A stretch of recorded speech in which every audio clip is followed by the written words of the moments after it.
Les fleurs de Bach, c'est une méthode qui est nommée après le docteur Eduard Bach.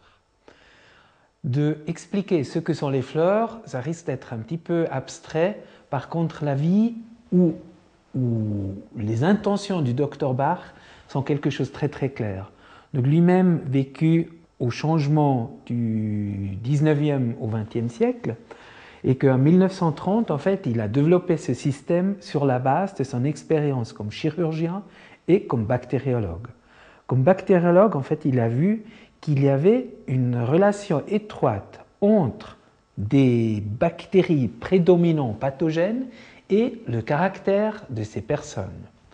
Donc ça, c'était un fait qui s'est révélé chez lui à la consultation, aussi bien à l'hôpital, comme dans ses deux cabinets privés.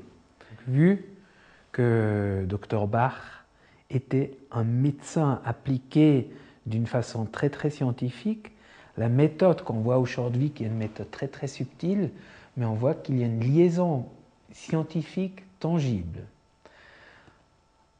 Lui-même, comme bactériologue, ne se sentait pas vraiment à l'aise, mais il n'avait pas d'autre solution. Par contre, du moment quand il a vu qu'il avait cette relation entre caractère et bactéries pathogènes, il s'est dit, si je pourrais agir à la place sur les bactéries, donc avec les vaccins qu'il a jusqu'à ce moment-là fait, d'agir sur le caractère de la personne, et de là, peut-être, d'avoir sur le tout une action, il s'est mis à la recherche de trouver des facteurs, de trouver des solutions qui agissent sur le caractère. Et donc il a vu que oui, c'est possible.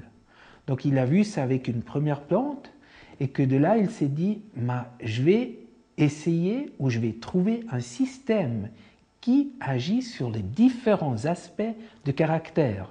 Donc sur les peurs, sur les doutes, sur les incertitudes, sur le trop de contrôle, etc.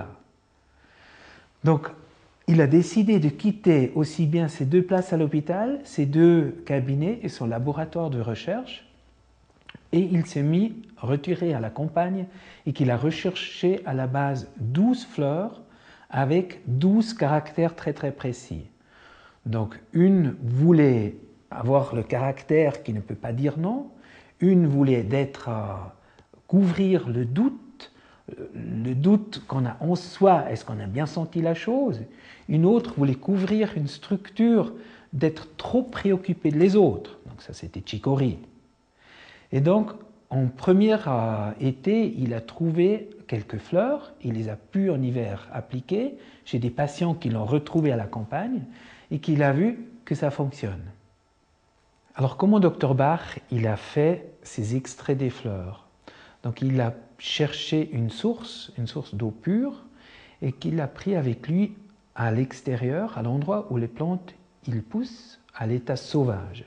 À l'endroit, il a récolté ces fleurs, il les a mis sur la surface de l'eau qui était contenue dans un bol, et qu'il les a laissés au soleil. De la même façon, nous, on procède aujourd'hui, chez Odin Elixir, de la confection de ces différentes fleurs de Bach et les nouvelles fleurs.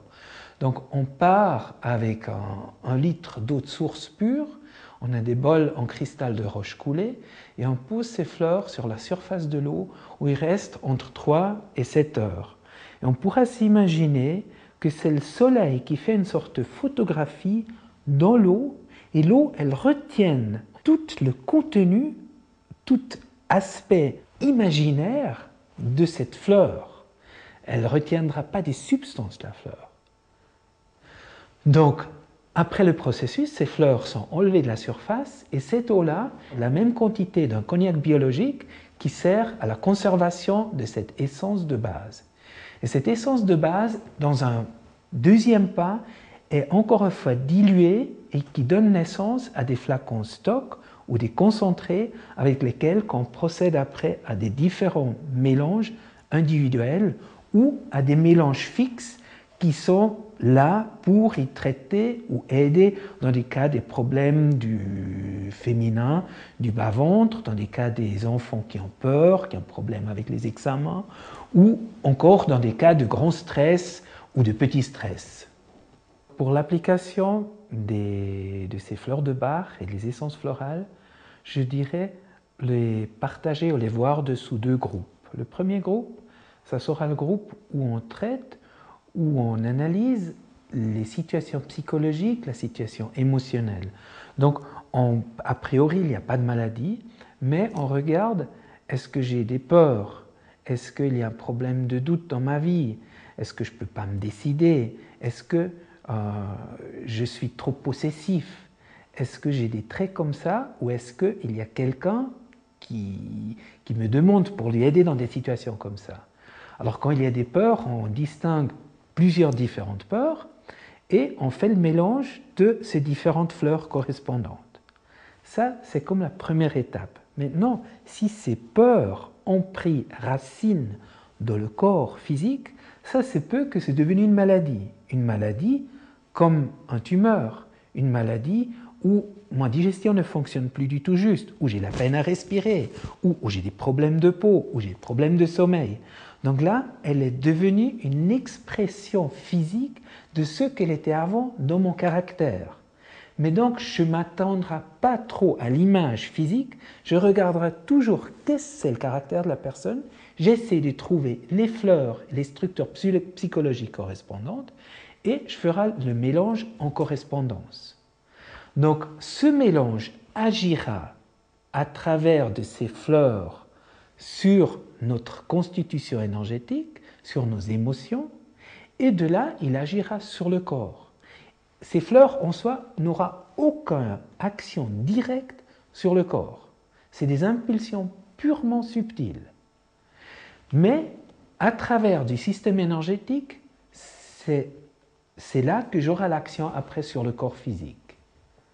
L'intention du Dr Bach était de nous offrir ou de trouver une méthode qui est facile, qui guérit les causes profondes de la maladie et qui est inoffensif.